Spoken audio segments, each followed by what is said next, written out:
Kaya nga lintik na video yan eh. Alam nyo, pag yan natapusan June, wala pa yung video na yan ha. Malilintik ang kay sa akin. Tandaan ninyo, hindi ho sapat yung video. To open the eyes of Filipinos, hindi ho sapat yung video. Maniwala ho kayo sa hindi. Alam mo, marami nagtatanong, bakit ba banat bay tila ata kayo mga banateros hindi masyado ano dyan sa video-video na yan. Alam mo, kasi ganito lang kasimple ho yan, ha? Para ho maintindihan ninyo kung bakit kaming banateros ay hindi po masyado dyan sa video-video na yan. Kasi ito po ang dahilan. Panoorin. Kapag lumabas yung pulboronic na yan, kada Pilipino maghuhusga kung naniniwala sila at hindi. At kung karamihan ay naniniwala, sa tingin ko, wala namang Pilipino na papayag na patuloy manungkulan ang isang tao na nagpupulboronic sa pinakamataas na pwesto ng ating gobyerno na po pwedeng maging mitsa sa buhay ng napakaraming Pilipino, lalong-lalo na kung mali ang desisyon na makikipaggera o hindi. Pero ang aking panawagan, kung totoo naman yan, forgiving naman ang mga Pilipino. Aminin na bago pa lumabas kung totoo. Nako! Pero alam nyo, sana nga, no, dahil 31 milyong Pilipino nagbigay ng tiwala kay PBBM, sana nga hindi totoo. Pero kung meron naman yan at kung talagang gumamit siya, siya lang nakakaalam yan, he should come clean. Kung siya'y aamin siguro, no, dahil eventually lalabas at lalabas naman yan. Ang sabi ni Maharlika, mga hindi matatapos ang June na hindi lalabas yan. Siguro, kapag umamin na siya ngayon pa lang, baka maintindihan pa ng taong bayan eh. Pero dapat hindi lang pag-amin, no? Kung totoo na talagang siya gumamit, kinakailangan ipakita niya na talagang nagbago na siya, no? Kasi ako naman, kung... Totoo ba yon? Sinabi daw ni Maharlika na hindi daw matatapos ang June, lalabas na po yan. Totoo ba yon? Pasensya na po, hindi po ako nanonood kay Maharlika ha, pasensya na po. Hindi ko ho narinig yun eh. Hindi ko alam kung totoo yung sinasabi ni Roque. Malamang, hindi naman po siguro magsisinungaling si Roque. Pero totoo kaya na bago daw mag-June, ilalabas yung pulboronic video na yan? Abangan natin. Ginawa niya yan bago siya naging presidente, baka naman po pwede naman siyang mapatawad, no? Kung mapapakita niya na hindi na talaga yan nangyayari hanggang ngayon. Dahil Larissa Magudayaw, salamat po. Delikado naman kung ang presidente ay wala sa tamang pag-iisip at gumagawa ng mga desisyon. Ngayon nga, hindi natin medyo naiintindihan, no? Maraming beses na bumabalentong ang presidente. Hindi nga natin alam kung bakit gano'n, no? Pero baka nga kung totoo itong pulboronic video na ito, maintindihan na natin kung bakit siya bumabalentong, no? Dahil talagang hindi nasa tamang pag-iisip. Pero hindi pa po natin alam, no, kung ano talaga yan hanggang hindi lumabas yung pulboronic video na yan. Pero alam mo, ang talagang gagawin ng PCOO dyan, ookrayin yung authenticity. Pero hindi naman tayo hukuman na kinakailangan maging technical. Ito po ay court of public opinion. Kapag lumabas yung pulboronic na yan, kada Pilipino maghuhusga kung naniniwala sila at hindi. At kung karamihan ay naniniwala, sa tingin ko, wala namang Pilipino na papayag na patuloy manungkulan ang isang tao na nagpupulburon sa pinakamataas na pwesto ng ating gobyerno na po pwedeng maging mitsa sa buhay ng napakaraming Pilipino, lalong-lalo na kung mali ang desisyon na makikipaggera o hindi. So, pero ang aking panawagan, kung totoo naman yan, forgiving naman ang mga Pilipino. Ano ibig sabihin? Patawarin? Oo talaga, Roque, oo.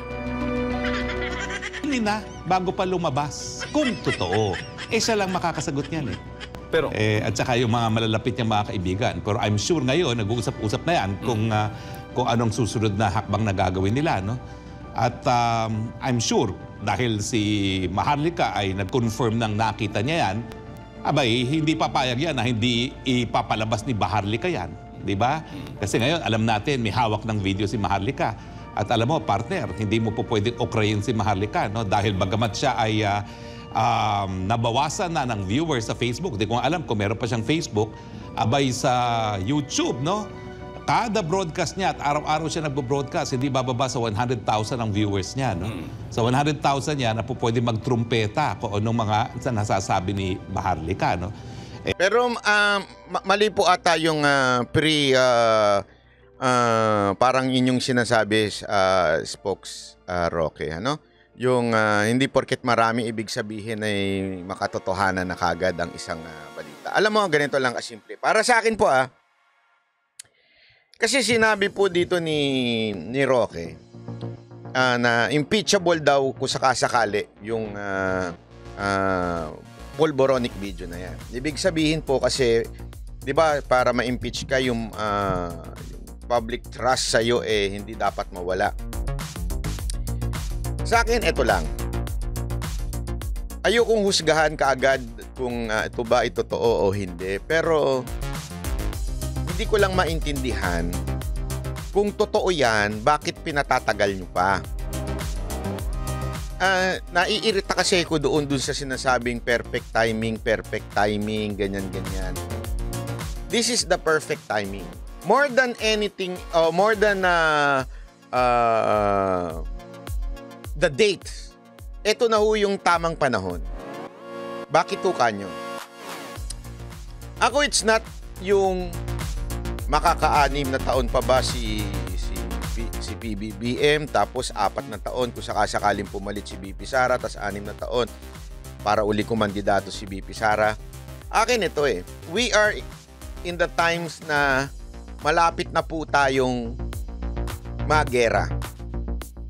Bakit to? Dahil sa mali-maling desisyon o sa tingin ko ay maling foreign policy ng ating gobyerno, ng ating pamahalaan, ng ating una-una ng presidente. Aantayin pa po ba natin na magkaroon pa ng isang matinding gera bago ilabas yung video? Kasi kung titignan po natin, ito para lang ipaliwanag ko sa inyo bakit this is the perfect time kung meron man totoo. Na sinabi nga ni Pangulong Duterte, kung meron yan, nilabas na yan. Ba't wala? Bakit hindi nilabas? Kaya nga hindi din siya naniniwala na merong video. Ganon din po ako. Bakit ako maniniwala kung isang bagay ang tagal ilabas pinapabitin? Ano to, pelikula? May announcement? Lalabas na, malapit na. Ito na, showing na. Anong drama yan? Tigil nyo na yung drama. This is not a drama. Hindi ho ito drama na kailangan may panapanahon pa. Ano to? Eto na nakikita nyo ho ba? Naiintindihan nyo po ba yung nangyayari sa atin diyan sa West Philippine Sea? Naiintindihan nyo po ba yun? Naiintindihan nyo po na isang ganun na lang, sasabog na ang gulo dyan. Diba Bakit Dahil sa mali-maling ginagawa ng gobyernong ito. Bakit hindi pa natin ilabas kung sa tingin natin that would help to impeach the president or di kaya magbabago isip ng tao? Bakit pa patatagalin yung lintik na video na yan? Para may salsal pa? Para may content pa? Ano ba talaga? Negosyo o bayan? Ako nananawagan ako sa sino mang may hawak ng putang inang video na yan. Ilabas nyo na yan. Ang dami nyong daldal, ang dami nyong drama sa buhay. Kung talagang para sa bayan kayo, ilabas nyo na ngayon yan. Kasi naiintindihan ninyo na habang tumatagal, humihirap. Mga letse kayo. Sa totoo lang nakakabuwisit na Pasensya na, medyo sumasabog tayo dito. Bakit kanyo? Halimbawa lang, sasabog na. Aantayin po ba yung last minute para bago sumabog? Diba? Hindi mo na aantayin yun. Kung alam mong may nangyayari ng masama dito sa bayan natin dahil sa presidenteng dati mong ikinampanya, ngayon binabanatan mo. Kung alam mo palang may mangyayari ng masama, bakit mo patatagalin pa yung punyetang video na yan? Diba? Nakakaletse na Pati kami, tinatarantado nyo, binudol nyo na nga sila dati, bubudulin nyo pa rin hanggang ngayon. Pag yan hindi lumabas ng June mga putangin na ninyo sasabihin ko na sa inyo, mumurahin ko kayo araw-araw. Hindi, sorry pero nakakabuwisit na kasi. Ulitin ko hindi ko sinasabing hindi totoo yung video at hindi ko rin sinasabing totoo yung video. Pero lintik naman. Lintik naman. Ang tagal-tagal na niyan. Ilabas nyo na kung ilalabas nyo. Ang dami nyong drama sa buhay Para kayong mga sintu-sinturin Isang palabas lang ni Maharlika dyan, may mga 100,000 na po pwede. Anong patience is the key? Anong key sinasabi mo? Alam mo, ganito lang mga kababayan nandito na tayo kung saan ginigipit ang lahat ng kalaban. Tapos lahat tayo naghihirap na dito sa Pilipinas. Dahil sa ginagawa nitong gobyerno to, tas sasabihin nyo, sandali lang. Wait. Sa June.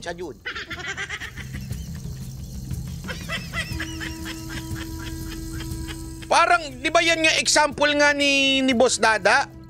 Di ba may sakit kunwaring cancer? Alam mo, ikaw lang ang magpagbigay ng gamot.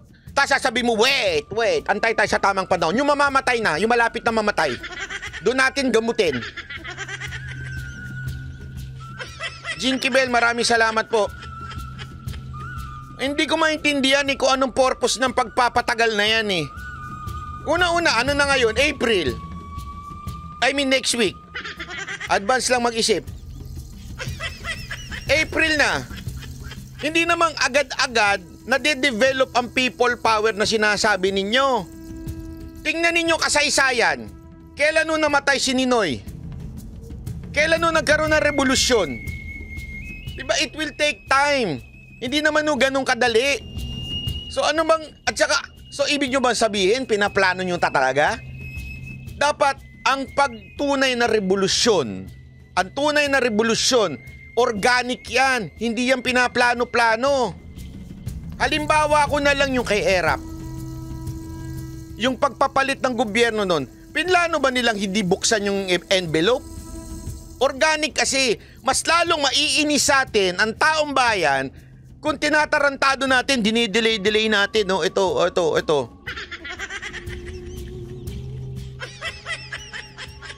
Tapos, eto na lang simpleng-simple. Kaya ako, baliwala sa akin yan Bakit?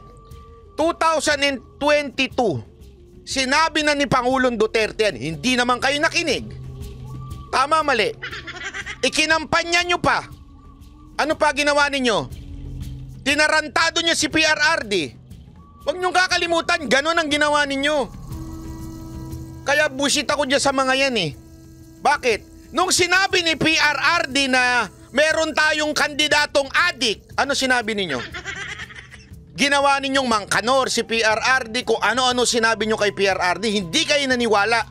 Tapos nahalal yan, ngayon, para kayong taing daldal ng daldal dyan, tapos sasabihin ninyo may video. Inulit na nga ni Pangulong Duterte, bangag! Hindi pa rin naman naniwala ang taong bayan.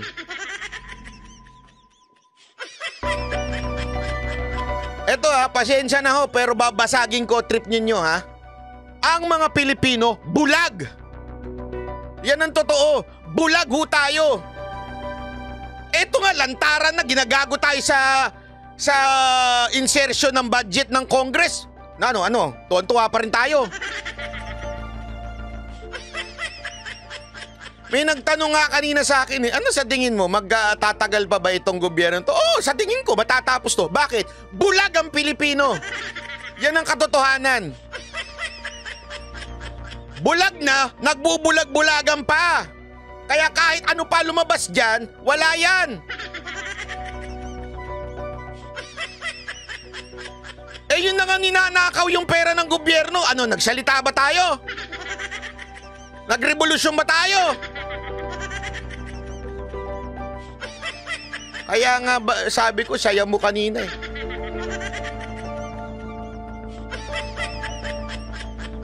Hindi ba? Makinig ko kayo sa akin. Sa tingin ninyo, kitang-kita nyo na, it's very clear na nagkaroon ng insertion, billions of ayuda insertion. Ibig sabihin, hindi yan pinag-usapan, isinaksak na lang yan dyan pera na 100 plus billion. Diba? Billion, hindi humilyon Tapos nakita natin, ginagamit ng mga congressman para bumili ng pirma ng taong bayan. Nag-react ba tao? Wala kaming pakialam sa inyo. Bahala kayo. Nag-aaway-aaway lang kayo, kaya kayo ganyan.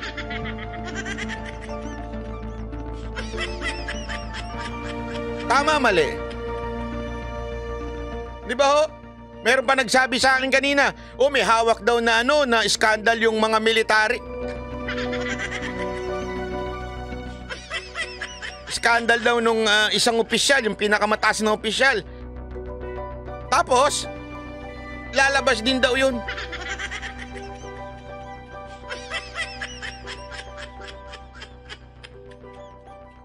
Kung meron talaga yan, ba't hindi pa lumabas? Ang daming hanas. Dinaig nyo pa yung mga babaeng mga arte dyan na puro drama sa buhay.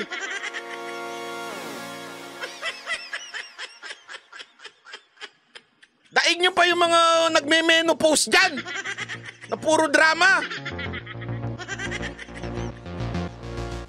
Hoy, bibig mo! Boss Nada! Dito lang naman, wag na si SMNI.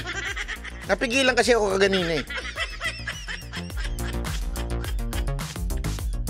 Kaya nga, bullshit na bullshit ako eh. Napakatagal lintik na video yan. Mag-share at one time. At yung 100,000, another 100,000. So in due course, lahat ng Pilipino mapapanood yan. So dapat kayo pa lang magdesisyon na ang presidente. Kung totoo yan, aminin, humingi ng tawad at magpakita na siya nagbago na. Kung totoo. Kung hindi naman totoo, malalaman natin at lalabas talaga yan. The truth shall set him free. Pero mayayanig po talaga ang sambayanan kapag yung pulburonic video na yan ay napalabas. Madali lang naman patunayan, attorney, hindi ba? Sasailalim lamang ng isang drug test. Pero dapat yung the drug test ay may assurance na hindi rin mababago. Yun nga ang nakakataka kay Presidente kasi hindi niya inaddress yung issue. Ang sabi niya, naalala nyo, yung siya'y palipad sa isa sa, hindi ko na maalala kung saan, napakadami na niyang biyahe. Hindi ko maintindihan, why do we need to confirm it from the President? Alam mo, mali talaga eh. Pasensya na, pero mali talaga eh. Sa tingin nyo, yung mga follower ng Presidente, hindi alam yan? Sa tingin nyo? It's a common sense. Very obvious. And yet, yung mga followers nagbibingi-bingihan. Malakas pa si PRRD nung sinabi niya yan during the election. Naniwala ba ang taong bayan? Ano reaksyon ng taong bayan? Wala. Kakampi ni Sara Duterte, bakit kami maniniwala?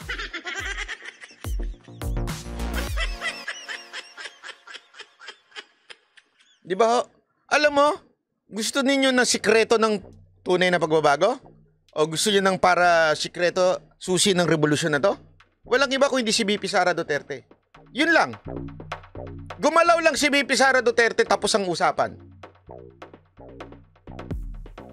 Yang video na yan, kahit i-play mo pa ulit-ulit yan eh. Baka kasuhan lang yung nag-play niyan.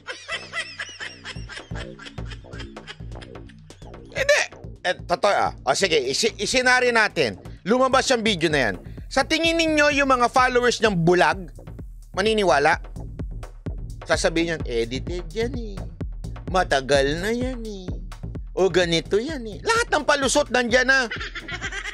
Hindi na kayo na. Kasi ang mga tanso, bulag na talaga yan. Sinabi na ng presidente natin si Pangulong Duterte, bulag talaga sila. Ang nasa isip nila, nandiyan si Sara Duterte. Bakit? Bakit kakampi ni Sara Duterte?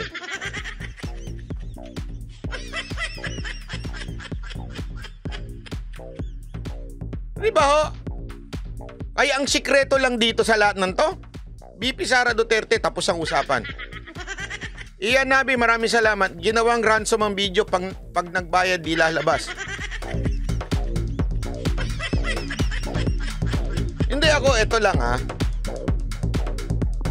Hindi ko naman sinasabing hindi totoo yung video. Hindi yan ang sinasabi ko. Hindi ko rin naman sinasabing totoo yan ha. Whatever. Kung totoo yan o hindi totoo yan. Hindi ho, walang mangyayari.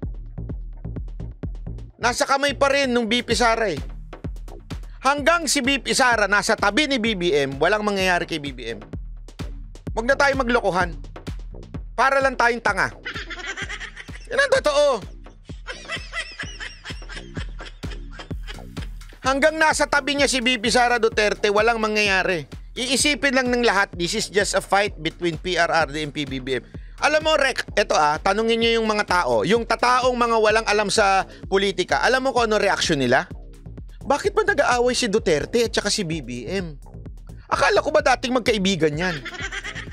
Ang dami ko na nakausap na walang alam sa politika, yan ang lagi nilang tinatanong sa akin. Pag nalaman nilang ako si Banatbay, bakit ba nag-aaway si Duterte at saka si BBM? Di ba dati best friend sila? Kailan ba naging mag-best friend yung dalawa? Kasi yun ang perception na nabuo na sa tao eh.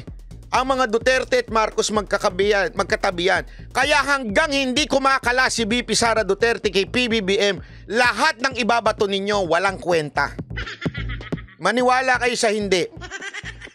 Ang ginawa nyo, pinrolong nyo lang, hinayaan nyo lang mangyari mga dapat mangyari, nagera na tayo ng China, wala na. Ba't hindi si Inday ang pagsalitain? Wala tayong magawa dyan. Di ko na masundan, no?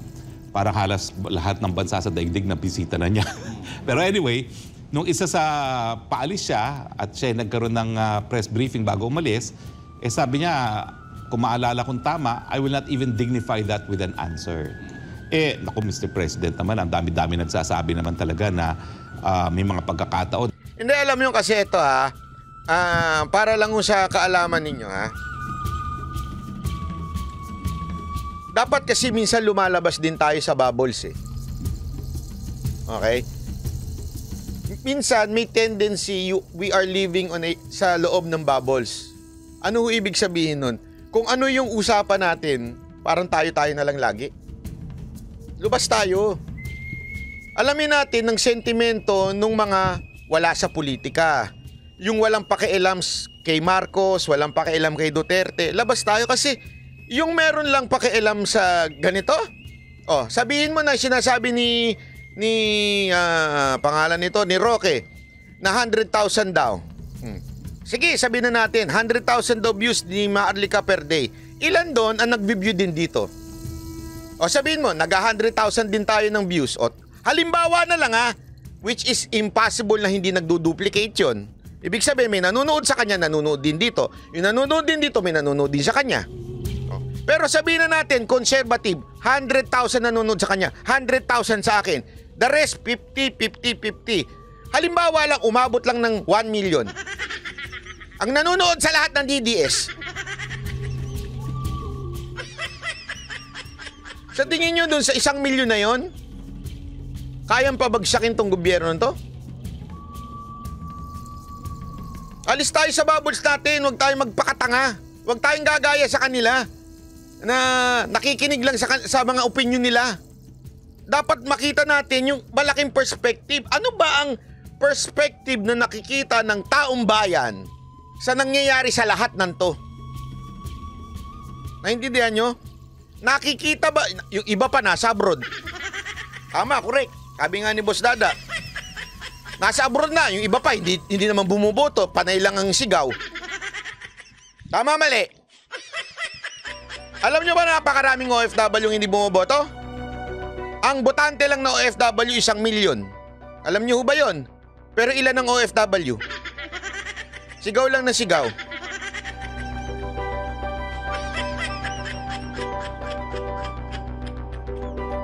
So anong ibig ko lamang pong sabihin? Labas ho tayo. Ano ho bang perspective ng ibang tao? Tandaan ninyo, hindi ho sapat yung video. To open the eyes of Filipinos, hindi ho sapat yung video. Maniwala ho kayo sa hindi. Kahit lumabas yung video na yun, ipupusta ko sa walang mangyayaring revolusyon. Hanggang hindi gagalaw yung mga taong dapat gumalaw. Yun ho ang katotohanan nun. Tanungin ko kayo. Sige, tanungin ko kayo. Sa tingin ninyo, eto lang sa tingin ninyo, hindi alam ni BP Sara Duterte yan? Sa tingin ninyo? Oh. Lilalapit ko pa. Di ba sinasabi nyo alam na ng mga sundalo yan? Alam nyo na pala eh. Bakit hindi kayo gumalaw? Di ba ang trabaho ninyo protektahan ng konstitusyon?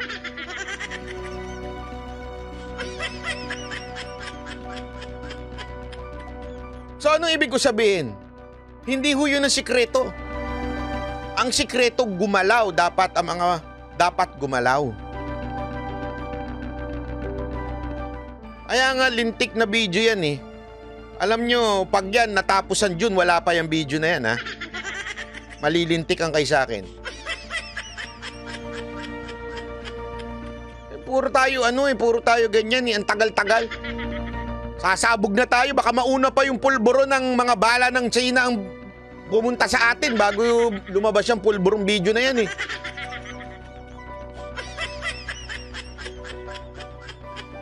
Diba, yun naman ho talaga ang totoo eh. Bakit? Papakita ko sa inyo ha. Ito. Asan na tuloy? Wala tuloy. Ayan.